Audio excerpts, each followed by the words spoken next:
The topic of the day is towards a non-oil export-driven economy, recommendations for the new administration. And when we were packaging today's edition, we were actually looking at the continuing the recommendations. Then, boom, the government was inaugurated, and then the inaugural speech by Mr. President, and everybody has gone haywire talking about the president removing fuel subsidy. I was privileged to be on Channels television yesterday, Sunrise yesterday, and of course the same question was thrown to me. I did try to explain. My understanding is that President Bola Ahmed Tinubu did not remove oil subsidy, did not. Even in the speech, it was very, very clear that the cessation of allocation for to oil subsidy the decision had been taken even long before I believe long before he even became president-elect. And unfortunately, they say on easy lies the head that wears the crown. He inherited the government at a moment when the implementation of an executive decision was to start.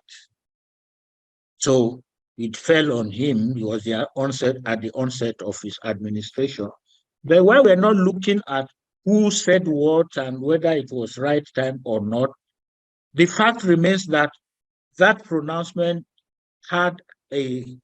does have up till now a very heavy impact on general life, but specifically on production, on trade, on commerce, and everything, and therefore on the competitiveness of Nigeria's export products and services.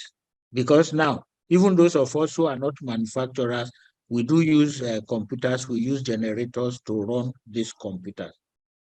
I did not have a particular order in which the panelists were supposed to respond, but I am aware that I had to Kumel Barrister Bayo Ayo to be with us here. He is actually supposed to be somewhere else, and so I will happily release you whenever they call that you should join them again. But please, what do you think? What impacts do you think the new price of PMS? What impact do you think this will have on Nigeria's exports, and how do you think this can be reduced? Thank you. Thank you very much. Thank you, everyone. Once again, I greet you all. Yeah, for me, the impact of the price hike will be very harsh. Just this afternoon, I was driving into Transcorp, and the man at the gate who was supposed to give me the gate start stopped and said, please, how will this fuel class price increase affect us? So I had to park, and it took me a while to let him know that yes, it's going to be very tough on everybody in the initial stages. Extremely tough. So, because if you look at the ricochet effect, the spiral effect of the cost of fuel on the various retails and consumables, transportation has automatically increased. So we have to look at it from the point of view of the farmer who takes his crops from the farm gate to the market. Automatically, the cost of transport has gone higher. So this also, and if I draw a bit from what Mr. Boyede analyzed on Channels TV yesterday, on the issue of the spiral effect. The man, I think you gave an example of is it cucumber or something, or one fruit? Watermelon. Watermelon. Yes. So the watermelon, the value of the watermelon has not gone up per se. But the value chain that brings the watermelon from the farm to the market has gone up. So it takes the man from the farm to carry his goods to the gate, from the gate to the market. That's where the effect, comes from. And so we're also supposed to be expecting the harmonization of the forex exchange rate. So by the time these two come into play, I am sure that the next few months, I don't know whether it's 3 months or 6 months, is going to be very hard on all of us. Even my son had to call me to let me know that I have to add to his monthly allowance now that the fuel cost has gone up, so that because of his transportation to and from school. So it's going to have an effect on all of us, no doubt about that. Thank you so much for the opening remarks. Mr. Macaulay, I am sure that you will have figures. You started the year with, I remember in those days, operations plan or operational budget with consumables at a certain price. Now, this has kind of altered. What effects will this have on the unit cost of Crystal toothpaste, especially knowing you are still struggling to break into the international market? And as you tell us the effect, if you have an idea of how government, of course, trade support institution can help to mitigate this unplanned increase. Please, you have the floor. Yeah, thank you, Mr. Boyede. For me, I have a slightly different view because mainly as a manufacturer, we, other than our staff, workers, I can see, what affects us directly when it comes to transportation, we got deregulated about 2 years ago. So, for a classical example, if I have to talk to, with reference to export, is different. Locally, 2020, pre-COVID, before March, April 2020, a trailer load, 30 tons, 40 tons to Kano was 350,000. COVID came, okay, vehicles were not available. The general thinking, nobody wants to die, and so on. We all want to go to heaven. We started paying 500 under the guise of COVID and so on. But the fuel went up from 150 to 200, then to as high as 800 naira per liter, 800, 820 per liter. And that was over about 2 years ago. Now, the same trailer load that we're paying 350 now cost 1.4, 1.450, 1.5 to Kano. Same to other parts of the country, same to Jos, same to Yola, and so on. So we have been at it for quite some time now. So I will say when it comes to the latest deregulation, if there is any deregulation at all of supply of PMS, which is commonly called petrol, it has to do with maybe the taxis, the many buses, and so on. We've been paying that long ago. And getting our products, other raw materials from the port, in terms of, and getting our finished goods to the marketplace. We have been doing that. The market got regulated over about 2 years ago. So really, the only thing we are just worried, I just called, I've spoken to our group HR that, okay, fine. There's likely to, we may be facing some challenges with the union to say, well, look, this thing was 185, 184, 185.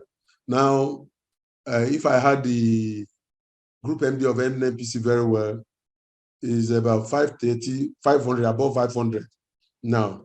So you can see, it is not just 100%, it's about 150% or more. So we have to contend with that. We have to contend with that. Yeah. And when it comes to, okay. Well, go ahead. On the export side, except for trucks going from Nigeria, for neighboring countries, there is nothing like the regulation in the neighboring countries of Benin Republic, Togo, Ghana. They have been paying, I know, in Republic of Benin, diesel the diesel, which is AGO, sells for 700 CFE. 700 CFE, the same thing in Togo. And Ghana, the same thing. And petrol the other time. Well, it is not strange. I bought fuel in Republic of Benin. That was sometimes last quarter of last year. The fuel tank, my tank is about 150 liters because it's a special tank. It converted to Naira, it cost me about almost 70,000 Naira. So, and I've just calculated too, at 480 or 500 is the same. It will cost me to about 75,000 Naira to fill up my tank. So for me, on the export side, I don't think there are issues because most times the vehicles that ply West Coast and so on, we have been on that for 2 years now. Yeah, let me appreciate your very gentle mien, reiterating a point that we have always used to advocate for ample incentives to support export activity from Nigeria. I know that for a long time now, I have always argued that every manufacturer in Nigeria is its own local government, provides its own water, provides its own electricity and what have you, and whatever government is doing is meant to help to reduce the unit cost of production. I know that what you have lived with for so long probably does not come to you as strange any longer. But I can assure you, maybe the first step in the right direction you have taken is to anticipate a meeting with your HR because of union. The person who came to work at 400 Naira per drop yesterday, and on Monday is going to come to work at 1,300 Naira, he's not going to be happy with you when you are giving him the normal, when you are giving him the normal 30,000 Naira per month at the end of the month. But we'll come to that, sir. DG, Mr. Oyele, thank you very much again for being with us. You have carried this kind of burden for quite a long time as the Secretariat of the Economic Development of one of Nigeria's geopolitical zones. So challenges and burdens of economic nature, I think, are not strange to you.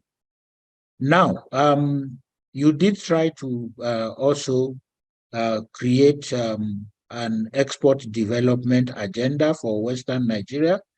And I believe, therefore, that you are in a position to advise us here, and by us extrapolated to the incoming administration about how you see non-oil exports contribution to the new economy of the administration's dream, and what you consider as the lowest hanging fruits that we should be looking at. You have the floor, sir. Thank you, sir. Good evening once again. Let me even chip in with this fuel subsidy. Let's start with the fuel subsidy removal thing and its impact. I think I was attending a seminar yesterday, and it was the focus. And I remember saying that with fuel subsidy, for some of us, actually, we have been on the other side of the argument for the better part of 10 years. I remember in 2012, I was an advocate of subsidy removal, and some of my friends then termed me a bourgeois, that, oh, you are comfortable, you live in Abuja. But I said then that I'm not sure the country can afford it, even at the amount we were paying then, and particularly because it was the fraud involved in particular. And, you know, by the time we got to 2022 and started on it, I'm just, for want of a better, maybe, and just maybe, we have a government that is ready to confront the monster head on. Because if we don't do it, as someone said, I think it's the new vice president that said, if we don't end subsidy might end Nigeria. I hope our situation does not turn to Venezuela. But now, going back to your question on non-exports, you see, at times we get, it has become a cliche when the various governments come in and they tell you, oh, we need to diversify the economy, we need to do this. And I say all the time that the economy is already diversified. I mean, how much does the oil sector in the real sense contribute to the economy? It's only because it's the only one that maybe fetches the Nigerian government enough money. So the economy is already diversified, in my opinion. What we have failed to do over the years is, how do we, as a government or as a region, start to get the benefits of the non-oil exports? I have a friend who is into cashew exports. If I mention his name here, some of us might know him. And I speak with him regularly. And I asked him, I said, what is wrong, as an example, with our cashew? And he says, oh, Share, it's one of the best in the world. The problem is that the way we do our things here, by the time we get it outside the country, they tend to, they tend to underprice, because we have not maintained the acceptable standards across the which is the internationally acceptable standards of exports. And I say, why is that? Then it comes back to us and say, well, is the government not enforcing their own rules in the country? And that cashew is just a product across board. I'm sure we'll still go into it as we progress, but across board, I don't think we have done enough as government. I'm speaking now from the government side, that there is more than enough things we can do. That, you know, at the moment we are all shouting we have huge, humongous debt. But again, I argue, you might find it strange, that I don't think that the problem is the debt. I think our problem is revenue problem. Our debt is not that huge. So the amount of revenue we're losing in not focusing on the non-oil exports as a government. So everyone is doing their own thing. Nobody, I mean, on paper, yes, it should be regulated. But you find out that the cocoa guy sends his cocoa to the international market. Who regulates it? It's only when it gets out there that they'll say, oh, your cocoa does not meet this grade. Yes, you might argue again that, oh, the government is doing this. But there is a lot of gaps, which I'm sure we'll highlight here this afternoon, that I believe if we have sincerity and focus, maybe we'll be spoiled by oil. And now that we have challenges we then revert, reset our brains, concentrate our minds, and start looking at what can we get out for what we call the so-called non-oil exports, which is huge, humongous, and people are just doing their own thing in their own corner. Thank you, sir.